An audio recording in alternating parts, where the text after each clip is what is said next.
నమస్తే, welcome to our channel. YCP అధినేత YS Jaganmohan Reddy media ముందే అధికారంలోకి వచ్చిన తర్వాత మేము జైల్లో పెడతామంటూ బెదిరింపు ధోరణులకు పాల్పడడానికి కానివ్వండి, మరి యోగాంధ్ర పైన చేసినటువంటి కామెంట్స్ కానివ్వండి, మరి ఎంతకాలం కూటమి కూడా ఈ ఫేక్ ప్రచారాలను ఆయన చేసేటువంటి కామెంట్స్ని భరిస్తుంది, బురద కడుక్కుంటుంది? అసలు ఏం జరగబోతుంది? ఆయనపై చర్యలు ఉండవా?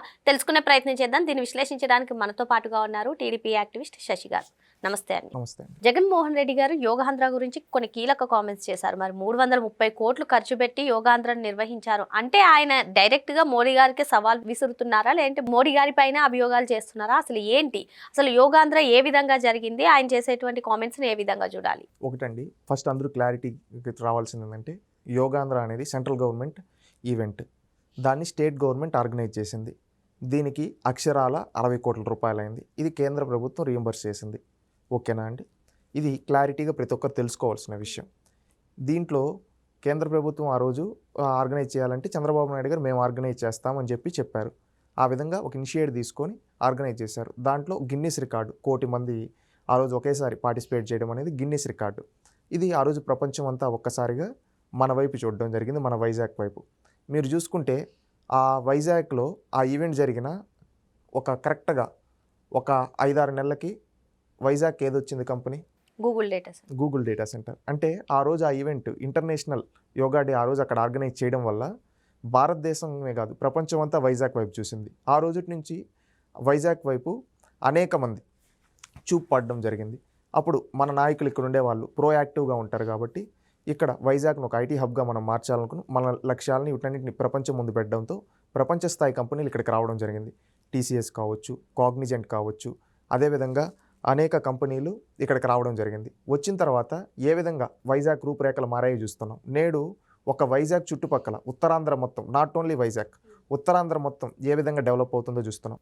వీఆర్ వైజాగ్ ఎకనామిక్ రీజన్ అని చెప్పి మనం ఒకటి పెట్టి దాంట్లో 9 జిల్లాలని దాదాపుగా ఈ విభజిత జిల్లాలను పెట్టి ఏ విధంగా చేస్తూ ఉన్నామని చూస్తున్నాం.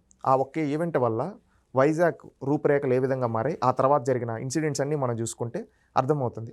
ఆ రోజు ఇక్కడ ఈవెంట్ ఆర్గనైజ్ చేయడానికి మెయిన్ ఉద్దేశం ఏంటి? మన సిటీ యొక్క నేమ్ బ్రాండింగ్ అనేది ప్రపంచం అంతా తెలియాలని ఆ రోజు ఇనిషియేట్ తీసి చేసుకున్నాం.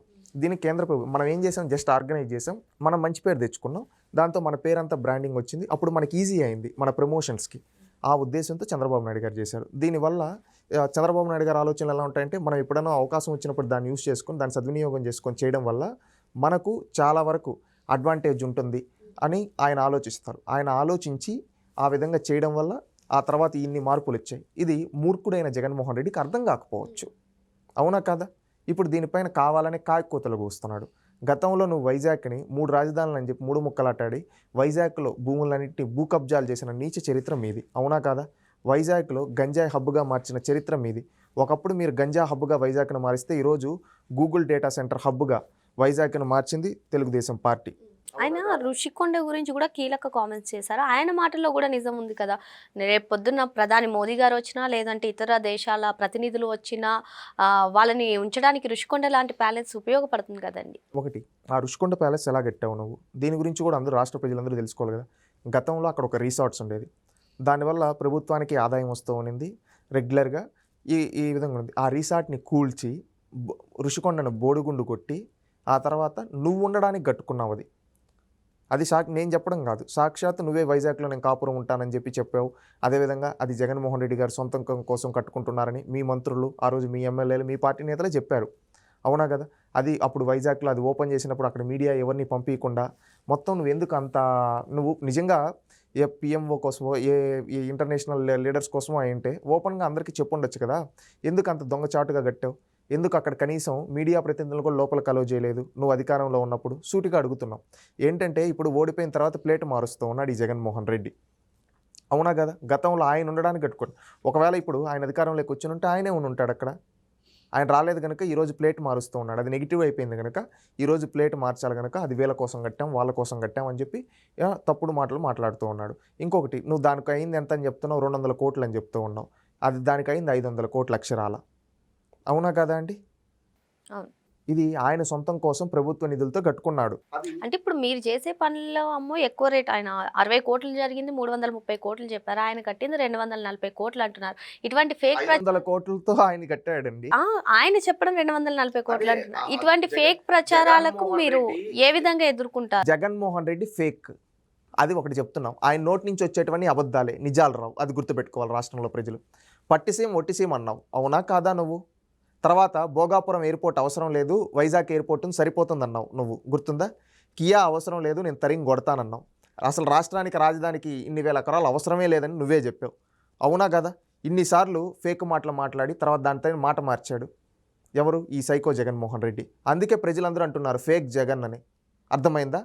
జగన్మోహన్ రెడ్డి నిజాలు చెప్తే తన తల 1000 ముక్కలు అవుతుందని శాపం ఉందేమో తెలియదు, కానీ అన్ని అబద్ధాలే చెప్తారు. నోరు తెలిస్తే కళ్ళు ఆర్పకుండా అబద్ధాలు చెప్పడంలో జగన్మోహన్ రెడ్డి ఎక్స్పర్ట్. గతంలో తన తండ్రి రాజశేఖర్ రెడ్డి కూడా అంతే. రాజశేఖర్ రెడ్డి ఏదో అంటారు కానీ రాజశేఖర్ రెడ్డి ఏ విధంగా అబద్ధాలు ఒక పక్క ఫ్యాక్షన్ తలలు నరికిస్తూనే బయట వచ్చి మాకేం తెలియదు అని చెప్పిన వ్యక్తి రాజశేఖర్ రెడ్డి. అందుకు కాలం ఏం చేసిందో మనం చూసాం. ఈరోజు జగన్మోహన్ రెడ్డి కూడా అంతే. బాబాయిని చంపిన వాళ్ళు ఎవరు? తర్వాత వాళ్ళని ఎక్కడ పెట్టుకో అన్నావు? ఏం సంబంధం నీకు? పట్టిసీమ ఒట్టిసీమని మాట్లాడింది నువ్వు కాదా నీ నోటితో. తర్వాత ఆ పట్టిసీమ లేకపోయింటే ఆపునుంటే నీ ప్రభుత్వం తొలి సంవత్సరంలోనే కూలిపోయి ఉంటుంది. ఆ భయంతో పట్టిసీమ రన్ చేసావు. కియా ఫ్యాక్టరీ కూల్చేస్తా అని మాట్లాడావు, భూములు ఇచ్చేస్తా అని మాట్లాడావు. తర్వాత ఏమో మళ్ళీ అక్కడికి వెళ్ళి నువ్వే రీఓపెన్ చేసి ఇది మా నాయన రాజశేఖర్ రెడ్డిది అని చెప్పావు. సిగ్గుందా? భోగాపురం ఎయిర్పోర్ట్ అవసరం లేదు, వైజాగ్ ఎయిర్పోర్ట్ చాలు అని చెప్పావు. ఇప్పుడు భోగాపురం ఎయిర్పోర్ట్కి ఆద్యం నేనే అని చెప్పుకుంటున్నావు. సిగ్గుందా అని రాష్ట్ర ప్రజలు అడుగుతున్నారు. రాజధానికి శాసనసభలో ఏమో ఒక 30,000 ఎకరాలు 20,000 ఎకరాలు అని చెప్పావు. ఆ తర్వాత ఎందుకు ఒక 100 ఎకరాల్లో సరిపోతుందని నువ్వే మాట మార్చావు. సిగ్గుందా అని రాష్ట్ర ప్రజలు అడుగుతున్నారు. ఎన్నిసార్లు మాట మారుస్తావు? పీపీపీ పైన మాట, ఋషికొండ పైన మాట, ప్రతి ఒక్క దానిపైన అబద్ధం, 2 నాలుకల ధోరణి. ఏమనుకుంటున్నావు? తెలియదు అనుకుంటున్నావు. నువ్వు మాట్లాడిన ప్రతి మాట రికార్డు. గుర్తుపెట్టుకో జగన్మోహన్ రెడ్డి, అంతకంతకు అనుభవిస్తావు. ఏం ఫేక్? ఎన్నిసార్లు మాట్లాడతావు ఫేక్లు? అందుకే నిన్ను ప్రజలు అనింది ఫేక్ జగన్ అని. ఈరోజు మొన్న ఏదో కోటి సంతకాలని చెప్పి అన్నాడు కదా, అది కూడా ఫేక్. Open challenge fake. అది ఎందుకు చెప్పుంటారా? కార్యకర్తలు నాడు అధికారంలో ఉండేటప్పుడు మోసం చేశాడు, ఇప్పుడు మోసం చేస్తున్నాడు. గతంలో వైనాట్ 175 అని చెప్పి వాళ్ళ చేతలు బెట్టింగ్లు వేయించాడు, లక్షలు పోగొట్టాడు. లాస్ట్కి ప్రతిపక్షం కూడా లేకుండా ఈరోజు ప్రతిపక్షం అడుక్కునే స్థాయికి వచ్చారు. గతంలో కార్యకర్తలను ఈ విధంగా మోసం చేస్తే ఇప్పుడు కోటి సంతకాలని చెప్పి నాకు ఇంతమంది ఉన్నారు అని చెప్పి ఎవడో కన్సల్టెంట్ ఇచ్చిన ఒక చీప్ ఐడియాని తీసుకొని అది ఇంతమంది పెట్టేశారని చెప్పి నీ కార్యకర్తలను మోసం చేస్తున్నావు. నువ్వు నిజాయితీగా నువ్వు ఆ కాలేజీలపైన ఏదో ఉద్యమం నిజాయితీగా చేసి ఇన్ని సంతకాలు వచ్చాయని నిజాయితీగా చెప్పుంటే నీ కార్యకర్తలు కూడా అవునులే మన బలం ఇంతేలే, ఇంకా మనం ఇంప్లిమెంట్ చేసుకోవాలే అనుకుంటారు. నువ్వు ఇట్లా చెప్పేసి వాళ్ళని మోసం చేస్తున్నావు, వాళ్ళని ఊహల్లోకి తీసుకొని పోయి వాళ్ళని ముంచేస్తున్నావు. కార్యకర్తలకు ₹1 సహాయం చేయలేవు, కానీ నువ్వు ఈరోజు ఈ విధంగా మాట్లాడుతూ ఉన్నావు. అది గుర్తుపెట్టుకో జగన్మోహన్ రెడ్డి. అధికారంలోకి వచ్చిన తర్వాత ఈ పీపీపీ కాలేజెస్ని ఎవరైతే నిర్వహిస్తారో వాళ్ళందరినీ కూడా జైల్లో వేస్తామని డైరెక్ట్గా మీడియా ముందే బెదిరింపులకు పాల్పడుతున్నారు. మరి దీనిపైన యాక్షన్ ఏమి ఉండదు? సత్యకుమార్ గారు చెప్పారు కదా వాళ్ళ ఇంటికి కూడా బేకలేమని చెప్పి. నువ్వు ముందు బొక్కలేక వెళ్తావు. గతంలో కూడా చాలా మాట్లాడాడండి. ఏం చేస్తా అన్నాడు? చాలా పెద్ద పెద్ద మాటలు మాట్లాడాడు. బంగాళాఖాతంలో కలపాలి, వాళ్ళని గుడ్డలు ఓడదీస్తాను, ఇవి చాలా మాట్లాడాడు. లాస్ట్కి ఏమయ్యాడు చూసాం కదా. దీంట్లో కూడా రేపు భవిష్యత్తులో జగన్మోహన్ రెడ్డి ఏంటంటే ఏదో బెదిరిస్తే భయపడిపోతాను అనుకుంటా. బెదిరిస్తే నీ తాట తీస్తారు జనాలు. అంటే బెదిరించడానికి ఏంటి అసలు? అభివృద్ధికి అడ్డుకట్ట వేస్తున్నట్లా? లేదంటే జగన్మోహన్ రెడ్డి అభివృద్ధికి అడ్డుకట్ట వేసే ఒక సెకండీ. ఎందుకంటే ఎప్పుడు కానీ అభివృద్ధిని అడ్డుకుంటున్నాడు. ఆ రోజు కియా వస్తుందంటే అడ్డుకున్నాడు, భోగాపురం ఎయిర్పోర్ట్ని అడ్డుకున్నాడు, కంపెనీలు వస్తుంటే అడ్డుకున్నాడు, ఆ రోజు వైజాగ్లో ఏదో సమ్మిట్ జరుగుతుంటే అప్పుడు అడ్డుకున్నాడు. ఎన్నో సందర్భాల్లో రాష్ట్రానికి పరిశ్రమలు వచ్చి యువతకు ఉద్యోగాలు వచ్చేస్తే వాళ్ళ కాళ్ళపై నిలబడిపోతే ఈ జగన్మోహన్ రెడ్డి కుల రాజకీయాలు, మత రాజకీయాలు, ప్రాంతీయ రాజకీయాలు చేయలేడు కనుక అవి చేయక ఈ అన్నింటినీ అడ్డుకుంటున్నాడు. నిజాయితీగా రాజకీయాలు చేయడం జగన్మోహన్ రెడ్డికి చేత కాదు. వీళ్ళ తండ్రికి కావచ్చు, ఈయనకు కావచ్చు.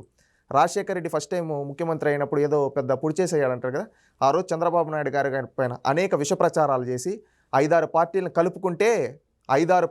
కలుపుకుంటే రాజశేఖర్ రెడ్డి ముఖ్యమంత్రి అయ్యాడు. రెండోసారి తెలుగుదేశం పార్టీ వాళ్ళని చీల్చి ఈ విధంగా 5-6 మందితో ఈయనే డబ్బులు ఇచ్చి పార్టీలు పెట్టించి 5-6 మందితో పార్టీలు పెట్టించి ఈ విధంగా వాళ్ళతో చంద్రబాబు నాయుడు గారి పైన చేసి అప్పుడు జస్ట్లో రెండోసారి ఆ రోజు సెంట్రల్లో కాంగ్రెస్కి 30 దాకా ఎంపీ సీట్లు వస్తే రాష్ట్రంలో బోటాబోటీ మెజారిటీ జస్ట్ ఒక 10-15 సీట్ల డిఫరెన్స్తో ముఖ్యమంత్రి అయ్యాడు రాజశేఖర్ రెడ్డి. ఆ విధంగా అయ్యాడే కానీ రాజశేఖర రెడ్డి ఏం మంచి చేసి అవ్వలేదు 2 సార్లు. రాజశేఖర రెడ్డి ఆయన చనిపోయిన తర్వాత వీళ్ళంతా ఒక ఆయన ఏదో ఇది సూర్యుడు ధీరుడు అన్నట్టు వీళ్ళు అక్రమ సంపాదన తెచ్చి విగ్రహాలు పెట్టి దిష్టి బొమ్మలు పెట్టినట్టు దిష్టి బొమ్మలు లాగా పెట్టి ఊళ్ళో ఆయన ఏదో ఒక ఫేక్ అంటే లేపారు కావాలని. అంతేగాని వీళ్ళు ఏం చేసింది లేదు. రాజశేఖర రెడ్డి చేసింది లేదు, జగన్మోహన్ రెడ్డి చేసింది లేదు. వీళ్ళ చరిత్ర అంతా ఫ్యాక్షనిజం చరిత్ర, విష ప్రచారాల చరిత్ర, అభివృద్ధికి అడ్డుకట్ట వేసే చరిత్రలే వీళ్ళవి. అది గుర్తుపెట్టుకోవాలి రాష్ట్రంలో ఉండే ప్రతి ఒక్కరూ.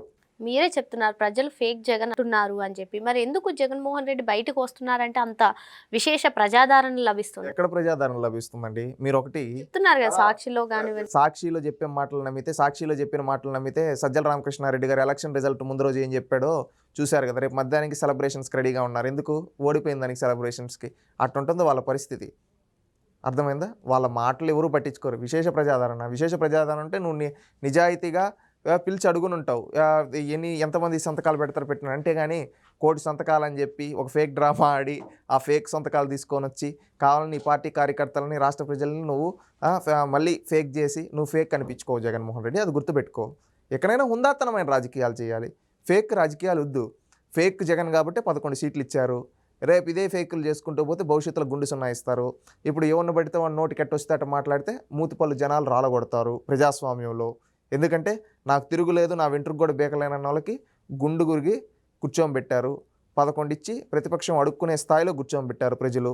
రేపు ఇంకా ప్రజలకు మంచి జరుగుతూ ఉంటే, ప్రజలకు కంపెనీలు వస్తూ ఉంటే, అడ్డుకుంటూ ఉంటే నువ్వు రేపు భవిష్యత్తులో గుండు సున్నా ఇస్తారు. ఎందుకు చెప్తున్నాను తెలుసా? ఒక యువకుడుగా ఒక ఆవేదన చెందుతున్నా. టీసీఎస్ వస్తుందంటే కోర్టులో కేసు వేయిస్తావు, కాగ్నిజెంట్ వస్తుందంటే కోర్టులో కేసు వేయిస్తావు, గూగుల్ డేటా సెంటర్ వస్తుందంటే కోర్టులో కేసు వేయిస్తావు, సత్వా వస్తుందంటే కోర్టులో కేసు వేయిస్తావు, డిఎస్సి పెడుతున్నారంటే 100 కేసులు వేయిస్తావు, కానిస్టేబుల్ ఉద్యోగాలకి జాబ్స్ ఇస్తుందంటే 36 రిట్ పిటిషన్లు వేయిస్తావు. యువతకు ఉపాధి ఉద్యోగ అవకాశాలు కల్పిస్తుంటే వేల కేసులు పెట్టి కోర్టుల్లో కేసులు వేయిస్తున్నావు. సిగ్గు లేదా అని రాష్ట్ర యువత అడుగుతున్నారు. నువ్వు పొట్టగొట్టేది ఎవడదో తెలుసా? రాష్ట్రం యొక్క పొట్ట. ఈరోజు వైసీపీలో ఉండే ప్రతి ఒక్కరు కూడా ఆలోచించాలి. ఈరోజు మీ పిల్లోడిని చదివిపించారు, ఉద్యోగం రావాలంటే ఏంటి? కంపెనీలు రావాలి. అలాంటి కంపెనీలు వస్తూ ఉంటే అడ్డుకునేది ఎవరో తెలుసా? మీ నాయకుడు జగన్మోహన్ రెడ్డి. నువ్వు చంద్రబాబు నాయుడు గారు ఉద్యోగం ఇవ్వటం లేదని అడగడం కాదు, చంద్రబాబు నాయుడు గారు కంపెనీలు తీసుకొని వచ్చి ఉద్యోగాలు ఇవ్వడానికి కృషి చేస్తూ ఉంటే అడ్డుకుంటూ ఉండేది ఎవరో తెలుసా? నువ్వు నమ్మిన నీ నాయకుడు జగన్మోహన్ రెడ్డి. నీ బిడ్డకు ఉద్యోగం రాకుండా కంపెనీలు వస్తుంటే ఆ కంపెనీలను అడ్డుకట్ట వేస్తూ ఉన్నాడు. నువ్వు అడగాల్సింది ఏం జగన్మోహన్ రెడ్డి? నీ బిడ్డలేమో విదేశాల్లో పెద్ద పెద్ద చదువులు చదివి విదేశాల్లో ఉండాలా? మా బిడ్డలు ఇక్కడ చదువుకున్న వాళ్ళకి ఇక్కడ కంపెనీలు వస్తుంటే నీ రాజకీయ అవసరాల కోసం కేసులేసి అడ్డుకుంటావా జగన్? మేమంటే నీకు ఓట్లేసే నీ చేతిలో కూలి వాళ్ళగా ఉండాలా? మా బిడ్డలు ఉద్యోగాలు చేయకూడదా అని జగన్మోహన్ రెడ్డి చొక్కా పట్టుకొని అడగండి. అడిగితే అప్పుడు బుద్ధి వస్తుంది ఆయనకి. ఎందుకంటే ఈరోజు అడ్డుకునేది రాష్ట్రం యువత యొక్క ఉద్యోగాలను అడ్డుకుంటూ ఉన్నాడు జగన్మోహన్ రెడ్డి. అది గుర్తుపెట్టుకోవాలి రాష్ట్రంలో ఉండే ప్రజలు కూడా. రాజకీయాలు చేయి, ఎలక్షన్లు అప్పుడు చేయి. ఎలక్షన్ అయిపోయిన తర్వాత కంపెనీలు తీసుకొని వస్తుంటే ప్రతి అధికార పక్షానికి మంచి పేరు వచ్చేస్తుందని చెప్పి నువ్వు ప్రతిపక్షం వల్ల నువ్వు కేసులేసి అడ్డుకుంటూ ఉంటే ఇదంతా ప్రజలు గమనిస్తున్నారు. రేపు ఈ ప్రతిపక్షం ఇవ్వలేదు, ఈసారి ఈ 11 ఏదో ఇచ్చాం, రేపు ఆ 11 కూడా ఇవ్వకూడదు అన్నారు. నిన్ను గుండు సున్నా ఇచ్చి కూర్చోబెడతారు ఇలాగే చేస్తే జగన్మోహన్ రెడ్డి గారు. అది గుర్తుపెట్టుకుని హుందాతనమైన రాజకీయం రాష్ట్ర యువతతో పెట్టుకుంటే నీకు సమాధి కడతారు. మరో అంశంతో మళ్ళీ కలుద్దాం. Thank you.